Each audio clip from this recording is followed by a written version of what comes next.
let's talk a little bit about postcards. Now, I ain't gonna lie, I am a psychic medium and I do connect with my loved ones as well as yours, and I also see spirit as well.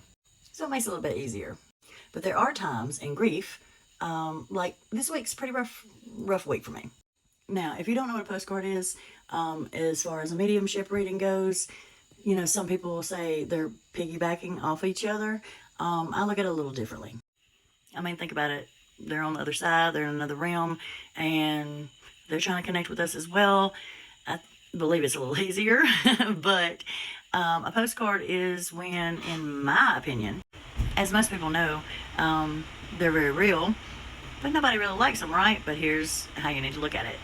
So, example, all the information is fitting for you, and you're half the time you're like, this reader's got the wrong sitter. Okay, no, that is not the case.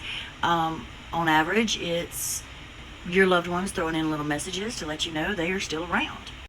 For me, I literally consider it as like my mom will say, hey, it's not healthy for people to have a lot of readings, and so why don't you go show up in that spirit-led reading and throw me a little info, and we happen to be able to take the same information.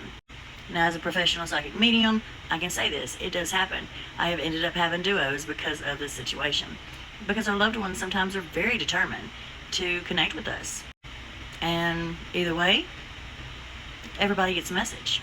Now, again, don't get me wrong, I'm always like, I don't want that, and I don't. And any real ethical psychic medium will tell you, it is harder because there are different types of readers, different types of mediums. Not everybody sees spirit and can have a pretty blunt conversation, and not all times do I.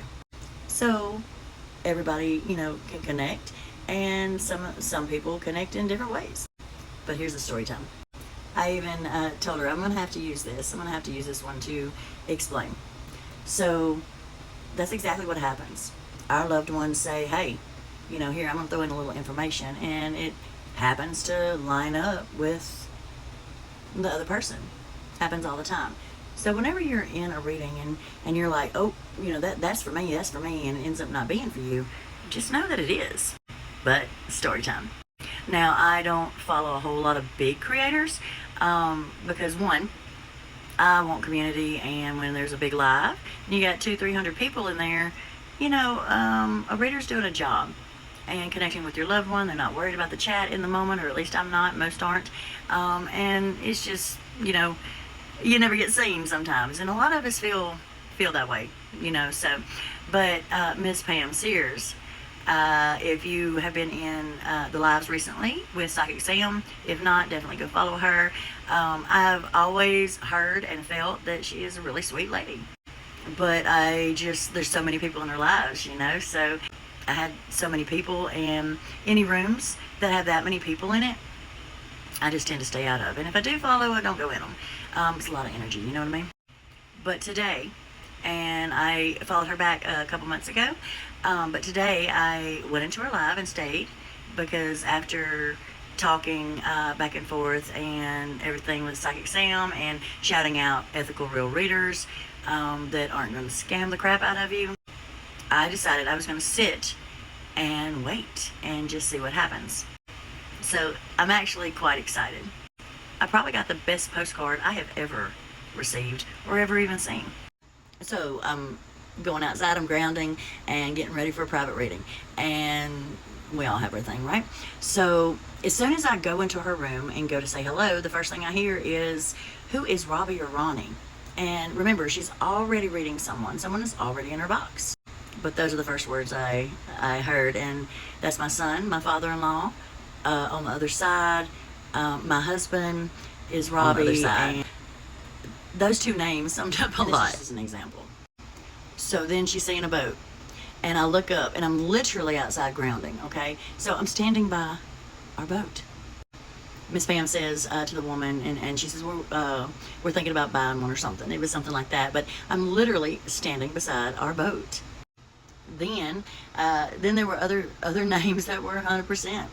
Then she talks about August, And just so happens this week is a very sensitive week for me. Then she says 19. Someone had a transplant on the 19th, and 2 of my children passed on the 19th. I could keep going, but then she talks about The Wizard of Oz and the Scotty dog that's on the other side. The Wizard of Oz, the song, I used to perform that song. It is a big memory for me and my mother. But I ended up with a little Scotty dog. That's my baby. And I actually have seen him twice, in front of me in spirit. And he is definitely still with me today. His name's Scotty. So I'm not going to give the rest, but I'm sitting there and I'm knowing without a doubt that this is for me. I've had a very spiritually effective, beautiful day for a couple reasons actually. But I thought I would use this as a story time. I put all my story times over on my YouTube. And so even though I've never had a reading by Miss Pam, I definitely got the biggest postcard I have ever gotten, or even heard, or given. Every single thing. There was only one thing, and that was the very end, and that was just saying, Lucy, this is your postcard, and there's only one thing out of this entire reading that doesn't belong to you at all. And then I thought, well, there isn't this connection. But this is an example of how postcards work. Like, stick around, especially in spirit-led lives. You're going to eventually hear from your loved one. Now, am I like, no, not going to happen? They know better, my loved ones? Yeah, they do, but it happens. It happens. So, either way, today I got my first reading from Miss Pam Sears, and maybe I'll get one day. But I know that I definitely got one today. Thanks.